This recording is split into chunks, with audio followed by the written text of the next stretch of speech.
Ay, Diyos ko! Dapat perfecto lahat. Religious painting, check. Chinese lantern, check. Bird cage, check.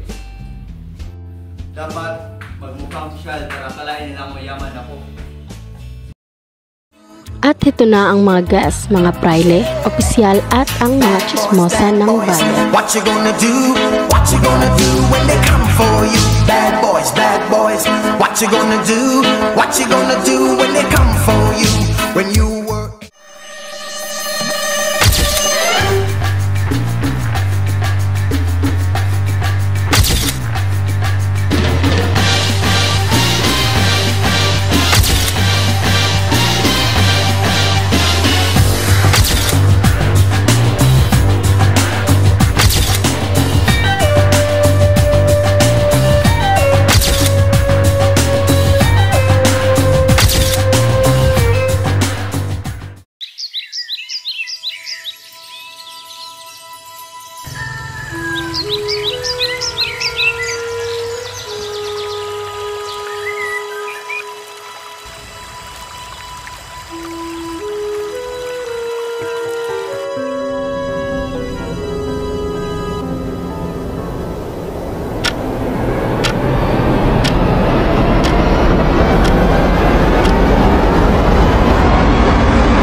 Hoy, tabi.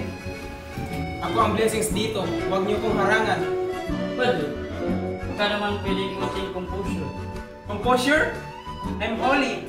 Hindi ko kailangan yun.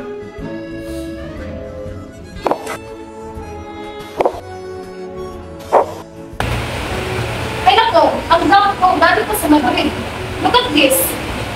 Ang plan ng first phone. Pasensya na po, Donya. Hindi ko kasi akalain gawin mo. Sumasakop ng buong kwarto.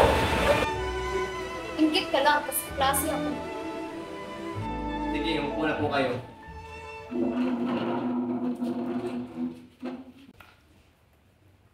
Ako sa head of table kasi akong pinaka-blessed dito. Hindi naman kailangan, Padre. Let's give it to the lieutenant. Respeto sa military. Okay lang, kahit sana ko. See? You respect me?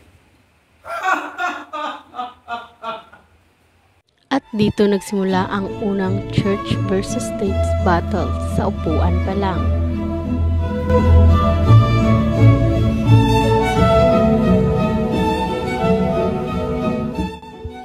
Ano to? Liig at bakpak? Wala bang ibang parte ng karne? Ay, Padre, yan po ang special part. Symbol of humility. Nakaka-insulto to. Pati manok galit sa akin. Unang araw pa lang minahal na kita. Bakit ba ganito ang aking nadama? Di man kita lubusan ang kilala. Eh ano naman, basta mahal kita.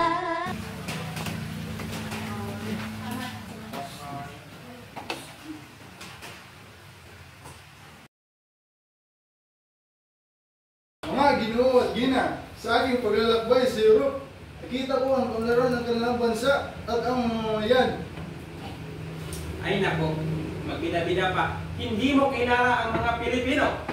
Mga tamad at walang disiplina. Baka hindi tamad, Padre, baka gutom lang, lalo na kung puro liig ang binibigay. Mga bastos! Mga hampas lupa! Hindi niyo ko kayang biruin! Kalma, Padre, hindi po ako bumibiro. To Spain and Philippines.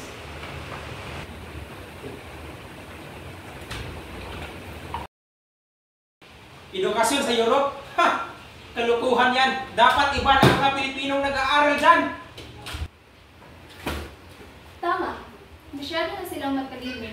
Hindi na nila ako tinatawag ng Doña Española. At sa isang sabaw ng tinola, nadurog ang pride ng isang praile. At doon nagtatapos ang dinner, puno ng inggit, yabang at tinulang may lieg.